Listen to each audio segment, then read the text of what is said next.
자, 문제 20번. 자, 권한쟁의 심판의 설명은 옳지 않은 거네요. 권한쟁의 심판. 자, 국회가 제정한 국가경찰과 자치경찰의 조직 및 운영에 관한 요 법률, 자, 법률에 의해 설립된 국가경찰위원회. 자, 권한쟁의 심판의 당사 능력이 없죠. 자, 법률이 아니라 자, 헌법에 의해 설치된 기관이어야 야, 권한쟁의 심판 당사 능력이 있다고 보죠. 자, 법률만 오로지 법률에 의해 설치된 자, 기구는 요런 기구 국가경찰위원회 같은 거 당사 능력이 없다. 자, 인권위원회도 마찬가지로 이 법률에 의해 오로지 법률에 설치된 거죠.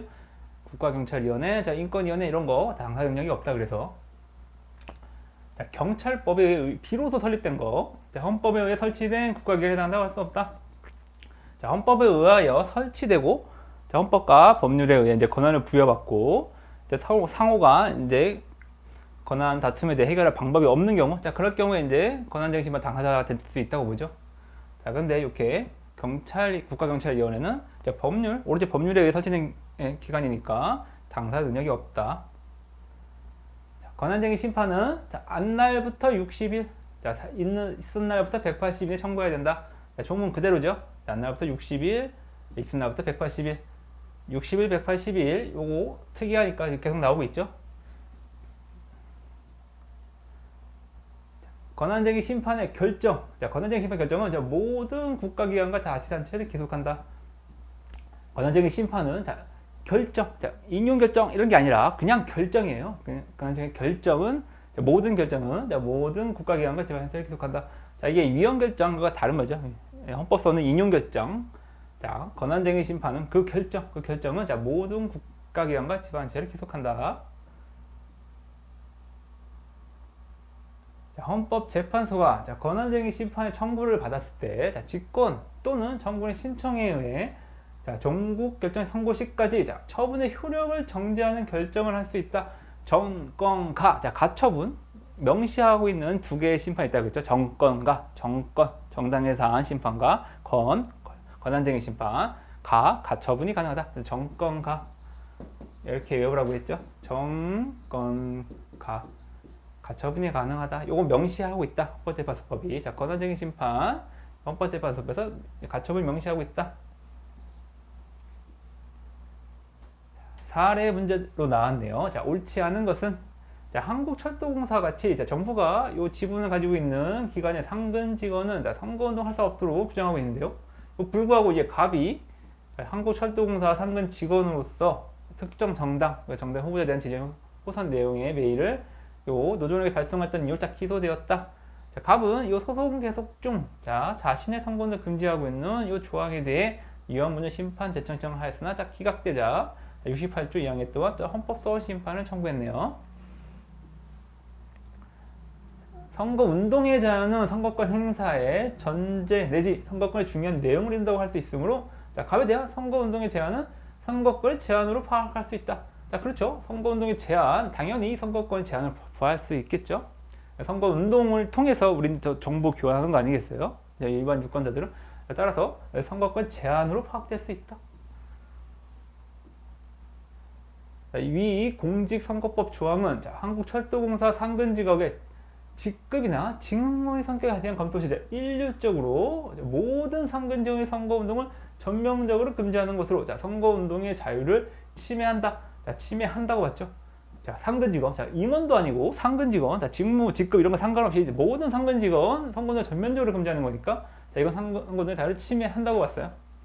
요 직급, 요 직무, 성격의 검토 없이 일률적 모든 선거직원에게 선거운동을 전면적으로 금지하도록 한 거. 자, 임원이라면 좀 다르겠죠. 임원이랑 달리 그 직을 임원이라면 좀 제한할 필요가 있긴 하겠지만 요 직원, 모든 상근직원 전면적으로 금지한 건 문제가 있다. 따라서 이 선거운동의 자유를 침해한다. 선거운동의 자유는 선거의 공정성이라는 또 다른 가치를 위하여 무제한 허용될 수는 없는 것이고 선거운동이 허용되거나 금지되는 사람의 인적 범위는 입법자의 재량 범위 내에서 직무 성질, 내용 등 재반 사정을 종합적으로 검토하여 정할 사항이므로 제한입법의 이원 여부에 대해서는 다소 완화된 심사 기준이 적용되어야 된다. 아니죠. 선거운동 자유는 정치적 표현의 자유죠. 정치적 표현의 자유의 일종이다. 정치적 표현의 자유는 이제 엄청 보호를 해줘야겠죠. 자, 그러다 보니 이거는 엄격한 심사 기준이 적용돼야 된다. 자, 선거의 공정성이라는 요 또 다른 가치가 있긴 하지만 이 가치를 위해서 이 선거의 자유는 너무 강하게 제한받을 수는 없는 거죠. 정치적 표현의 자유다. 자, 일반적 시민적 정치적 표현의 자유는 좀 더 엄격한 심사를 해야 된다. 자, 선거 운동은 국민주권 행사 일환일 뿐 아니라 정치적 표현의 자유의 한 형태다. 민주사회를 구성하고 움직이게 하는 요소이므로 그 제한입법에 대한 심사에 있어서 엄격한 심사 기준이 적용되어야 한다.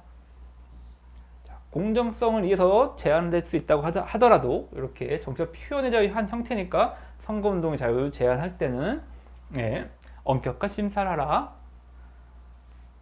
선거운동의 자유는 선거 과정에서 자유로이 의사를 표현할 자유의 일환이므로 표현의 자유의 한 형태이기도 하다. 좀 전에 봤죠? 자, 이러한 정치적 표현의 자유는 선거 과정에서의 선거운동을 통해 국민 정치 의견 자유를 발표 기원하면서 비로소 그 기능을 다하게 된다 할 것이므로 선거운동의 자유는 헌법이 정한 언론, 출판, 질의, 가사 자유 및 보장 규정에 의한 보호를 받는다. 당연한 거죠. 선거운동의 자유도 정치적 표현의 자유라고 봤죠. 표현의 자유니까 언론, 출판, 집회, 결사의 자유 및 보장 규정에 대한 보호를 받는다. 자, 다음 22번이네요.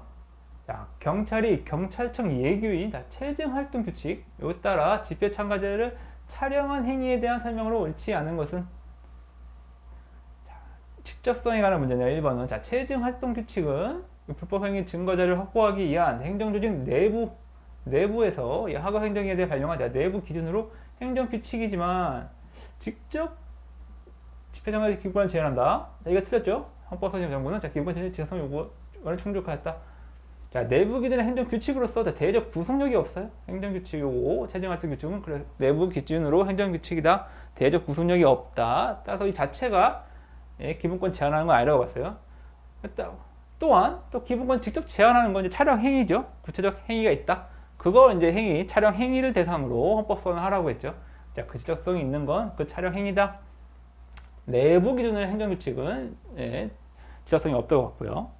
자, 이런 법령에 대한 헌법성 같은 거 할 때는요, 지적성 요건이 문제가 되죠. 법령 그 자체가 집행행위 없이 바로 국민의 기본권 침해할 경우, 그럴 경우 지적성 있는 데가 보는데요. 자, 이런 경우에는 촬영 행위가 필요했죠. 체증 활동 규칙, 요 활동 규칙은 내부 기준의 행정 규칙에 불과하고 구체적인 촬영 행위가 기본권을 제한하게 된 것이다. 따라서 요 지적성 요건을 갖춘 건 요 규칙이 아니라 그 촬영 행위다. 경찰의 촬영 행위, 그렇죠. 요게 요 대상으로 해야겠죠.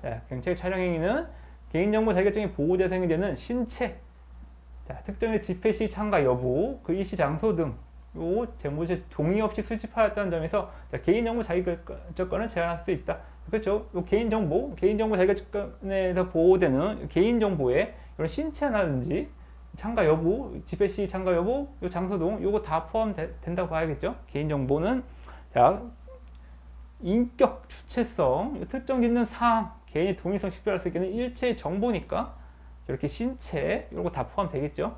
개인의 신체, 개인정보 자격증권의 보호 대상이 된다.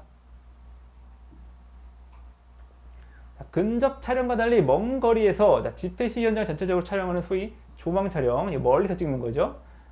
조망 촬영의 기본권을 덜 침해하는 방법이라는 주장도 있으나 최근 기술 발달로 조망 촬영과 근접 촬영 사이에 기본권 침해 여기서 차이가 있다고 보기 어렵다. 따라서 조망 촬영이 아닌 근접 촬영을 했다는 이유만으로 헌법에 위반되는 것은 아니다. 그렇죠? 요새 기술 엄청 좋아졌잖아요. 그래서 저 멀리서 조망 촬영을 했다고 해서 줌으로 막 당기면 그냥 화질 되게 좋게 나오잖아요. 근접 촬영이랑 조망 촬영에서 차이가 별로 없다. 기술이 발달해가지고 최근 기술 발달로 따라서 조망 촬영 아닌 근접 촬영 했다고 해서 헌법 그 이유만으로 헌법에 위반되는 건 아니다. 경찰이 촬영 행위에 취득한 요거 자료는 개인정보 보호에 관한 일반법인 개인정보 보호법이 적용될 수 있다. 자, 그렇죠. 좀 전에 봤듯이 이거 개인정보 자기결정권 보호되는 개인정보라고 봤죠. 개인정보 보호법이 적용될 수 있다. 일단 이 경찰의 촬영 행위에 대해서는 증거 보전 필요성, 긴급성, 방법 상대성 인정되는 때 헌법에 위반된다고 할 수 없다고 봤어요. 촬영 행위는 증거 보전을 위해서 증거 보전이 필요한 경우 경찰 촬영 행위는 헌법 위반되지 않는다고 봤어요. 다만 이제 그 제한을 이제 최소화해야 한다고 해서 경찰 차량행위에 의한 취득한 자료, 이 자료는 자, 개인정보보호법에 따라서 보호되어야 한다라고 봤죠. 자, 명확성 원칙에 대한 설명으로 옳지 않은 것은 자, 전기통신사업법 앞에 나왔었죠. 예, 이거 다 입에 아닌데 적법절차 원칙에만 입에 대해서 이제 개인정보 자기결정권 침해한다고 봤죠. 자, 국가 안전보장에 대한 위해를 방지하기 위한 정보 수집. 야, 이게 명확성 원칙 위배냐라고 했는데 야, 국가 존립, 헌법의 기본 질서에 대한 위험을 방지하기 위한 목적을 달성하기 위해서 요구되는 자, 최소한의 범위 내의 정보 수집을 의미하는 것이다. 자, 이렇게 해석할 수 있으니까 자, 명확성 원칙에 위배되지 않는다고 봤어요.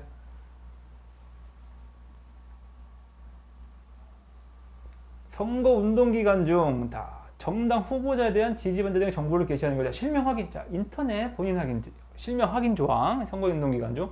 자, 이것도 이제 최근에 기존에 이제 헌법 재판소가 태도를 변경해서 이제 위헌 결정 났죠. 실명 확인은 기술자 조치하도록 한 요 공개선거법 조항 중 인터넷 언론사, 언론사 부분이 명확성 원칙 위반이 아닌데 명확성 원칙에는 자, 반하지 않는다고 봤어요. 자, 관련 법령 이런 거 법령 구체적으로 인터넷 언론사에 대한 범위를 정하고 있다고 봐서 명확성 원칙에 반하지 않는다. 인터넷 언론사.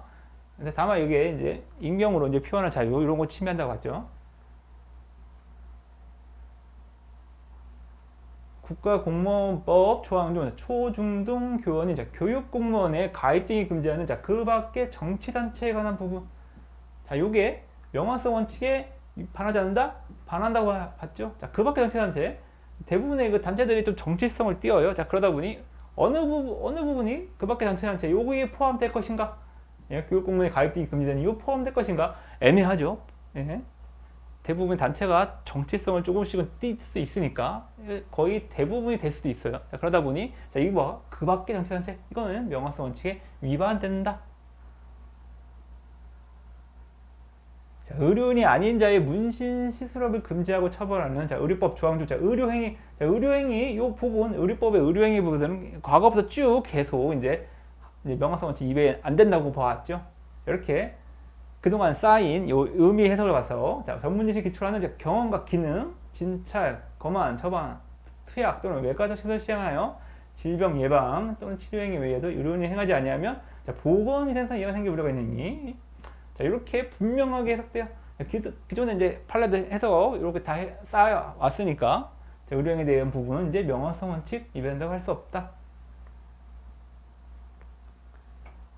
지방자치제도네요. 자, 지방자치제도에 대한 설명을 옳지 않은 것. 국가 기본도에 표시된 해상경계선. 국가 기본도에 표시된 해상경계선. 자, 그 자체로 불문법상 해상경계되는 것은 아니나.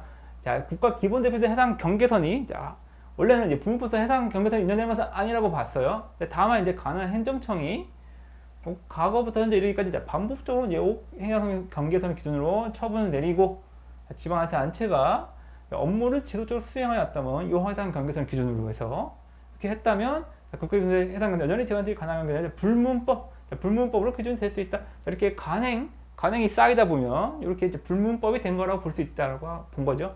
자, 원칙적으로 기본도에 이제 표시된 해상 경계선은 요 불문법상 해상 경계선으로 인정되는 것은 아니지만 이렇게 행정청이 이제 관행 처분을 계속 지속적으로 내려왔다면 불문법으로 볼 수 있다. 헌법이 감사원을 독립된 외부 감사기관을 정하고 있는 취지.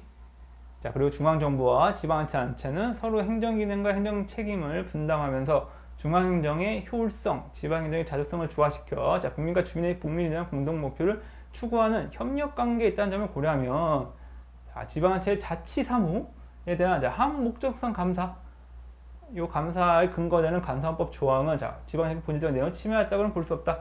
자, 이렇게 감사원이 지방자치단체의 자치사무에 대해서 합법성 감사뿐만 아니라 자, 합목적성 감사도 할 수 있도록 한 거. 자, 이거는 본질적 내용 침해하지 않는다고 봤죠. 자, 지방자치단체가 이 국가에 또 보조를 지금도 많이 받잖아요. 자, 그리고 이제 지방자치 내에서의 감사에는 또 한계가 있다고 봤어요. 자, 그러다 보니까 이 감사원에게 항목적성 자치사무에 대한 항목적성 감사도 하게 한 게 이렇게 지방자치권의 본질적 내용은 침해하지 않는다고 봤어요. 자, 저것도 자주 나오는 질문이었죠. 감사원은 네, 자치사무에 대해서 한 목적성 감사도 할 수 있다. 자, 이건 최근에 나온 판례인데요. 자, 연간 감사 계획에 포함되지 아니하고 자, 사전 조사가 수행되지 아니한 감사의 경우 자, 지방자치법에 따른 감사의 절차와 방법 등에 관한 자, 관련 법령에서 감사 대상 내용을 자, 통보할 것을 요구하는 자, 명시적 규정이 없다. 따라서 강력 지방자치단체가 기초지방자치단체 자치사무에 대한 감사 착수하기 위해 자, 감사 대상을 특정해야 되죠. 특정은 해야 된다. 자, 감사 대상 특정해야 되는데 자, 사전에 통보할 것까지 요구된다고 볼 수는 없다. 자, 원래 연간 감사 계획에 포함되고 사전 조사가 수행된 경우에는 이제 이게 통보를 해야 되는데 이렇게 연간 계획 감사 계획에 포함되지 않고 뭐 사전 조사도 수행하지 않은 그런 감사에 대해서는 이제 통보할 것 명시하는 규정이 없어요. 이게 명시적 규정이 없다. 그러다 보니 감사 대상을 특정을 해야 되는데 사전에 통보할 것까지는 요구되지 않는다고 볼 수 없다고 하는 거죠. 자, 이것도 최근에 나온 거라 잘 보셨을 것 같네요. 자, 감사 과정에서 자, 사전에 감사 대상이 특정되지 아니한 상황, 이 사항에 관하여 위법 사실이 발견된 경우 자, 당초 특정된 감사 대상과 관련성이 인정되는 것으로서 자, 원래 이거 특정되지 아니한 사항에 대해서는 감사를 할 수 없죠. 다만 이제 당초에 특정된 감사 대상과 관련성이 인정된다. 자, 당의 절차에서 함께 감사를 진행하는 지방자치단체가 절차적 불이익을 받을 우려가 없다. 자, 이런 경우에는 자, 감사 대상을 확정하거나 추가할 수 있다고 봤죠. 허용되지 않는 데가 아니라 추가할 수 있다. 자, 이렇게 절차적 불이익을 받을 우려가 없다면 뭐 인정해 줘야겠죠. 사전에 이렇게 특정되지 않았다고 하더라도 자, 이런 예외적인 경우가 있다면 이제 당초에 이제 특정된 감사랑 관련이 있고 지방자치단체에 불이익이 없는 경우 이런 경우에는 감사 대상을 좀 추가할 수 있다. 허용되지 않는다가 아니라 그래서 이거 틀렸네요. 자, 25번 마지막 문제네요. 자, 헌법재판소 결정에 재심에 관한 문제가 나왔네요. 옳지 않은 것. 자, 공권력 작용에 대한 권리구제형 헌법소원 심판 절차에 있어서 헌법재판소 결정에 영향을 미칠 중대한 사항에 관하여 판단을 유탈한 때 판단 유탈을 재심 사유로 허용하는 것, 이것이 이제 헌법재판 성질에 반한다 볼 수 없으므로 요 민사소송 규정을 준용하여 판단 유탈도 재심 사유로 허용되어야 한다. 자, 맞죠? 자, 판단 유탈 원래 예전에는 이제 헌법재판소가 요 재심 사유를 보지 않았었는데 견해를 변경해서 지금은 이제 판단 유탈도 헌법재판 재심 사유로 보고 있다. 판단 유탈한 거, 주장한 거, 공격 방어 방법에 대해서 이제 판단을 안 한 거죠. 판단 누락인데. 자, 그거 당연히 이거 재심 사유로 볼 수 있겠죠? 재심 사유로 볼 만하다. 판단 유탈도. 그래서 헌법재판소, 헌법소원 심판 절차에서 판단 유탈도 재심 사유로 허용된다. 자, 헌법재판은 그 심판의 종류에 따라 그 절차의 내용과 결정의 효과가 한결같지 아니하기 때문에 재심의 허용 여부 내지 허용 정도도 심판 절차의 종류에 따라서 개별적으로 판단될 수밖에 없다. 자, 이게 우리 헌법재판소의 태도죠. 심판 종류에 따라 그 결정 효력이 다 다르죠. 절차도 다르고 그 절차의 내용과 결정 효과 다 다른다. 자, 법령에 대한 것도 있고 공권력 행사에 관한 것도 있고 다르니까 이걸 개별적으로 판단한다고 봤어요. 심판 절차 종류에 따라서. 그래서 자, 권리구제 헌법소원에서는 또 가능하다고 봤고요. 재심. 자, 법령에 대해서는 이제 안 된다고 봐야겠죠. 자, 정당 해산 심판 절차에서는 재심을 허용하지 아니함으로써 얻을 수 있는 법적 안정성의 이익이 재심을 허용함으로써 얻을 수 있는 구체적 타당성 이익보다 더 크므로 재심을 허용해서는 안 된다. 이게 바뀌었네요. 자, 정당 해산 심판은 재심을 허용으로써 얻을 수 있는 구체적 타당성 이익이 법적 안정성 이익보다 더 크다고 봤죠. 정당 해산 된다고 해서 위헌 정당 되는 위헌 정당 자체만 피해가는 거잖아요. 자, 그러다 보니 이거는 재심을 해서 뒤집는다고 해서라도 그 법적 안정성에 그다지 이렇게 불이익이 크지 않겠다고 본 거예요. 자, 그러다 보니 이거는 재심 허용할 수 있다. 허용되어야 한다. 정당 해산 심판 자체에는 위헌 법률 심판을 구하는 헌법소원에 대한 헌법재판소 결정에 대하여는 재심을 허용하지 않아서 얻을 수 있는 법적 안정성의 이익이 재심을 허용해서 얻을 수 있는 구체적 타당성 이익보다 훨씬 높을 거로 예상할 수 있으므로 이런 결정은 재심에 의한 불법 방해에서 허용될 수 없다. 자, 위헌 법률 심판이나 68조 2항에 의한 이원심사형 헌법소원 같은 경우에는 그 대상을 법률로 하잖아요. 자, 법률이 같은 경우는 대세효가 있다. 법규적 효력이 있다 보니까 자, 이거는 파급효가 크죠. 이거에 대해서 이제 재심 허용하면 그러다 보니 법적 안정성의 이익이 더 크다. 무체적 타당성 이익보다 자, 법적 안정성의 이익 이게 더 크다. 따라서 이제 재심 허용되지 않는다. 앞에 봤던 그거랑 비교해야겠죠. 정당해산 심판이랑 다르게 이원법률 심판은 재심 허용하지 않는다. 자, 이렇게 다 살펴봤네요. 올해 기출된 국가직 7급 헌법 문제를 다 풀어봤습니다. 이게 같이 본 것처럼 이렇게 그렇게 어려운 지문은 그렇게 많지 않았어요. 근데 문제에서도 이제 확실하게 답을 찾을 수 있는 게 많다 보니까 좀 까다로운 지문이 몇 개 있었지만 그 지문을 좀 통과하더라도 답을 맞추는 데 그렇게 크게 어려움은 없던 것 같아요. 자, 착실히 공부하신 분들이라면 충분히 이제 고득점이 가능했던 시험인 것 같습니다. 자, 이렇게 기출문제 같이 공부하시고 또 다음 시험 또 충분히 대비하시기 바랍니다. 자, 지금까지 TRS 에듀 이결이었습니다.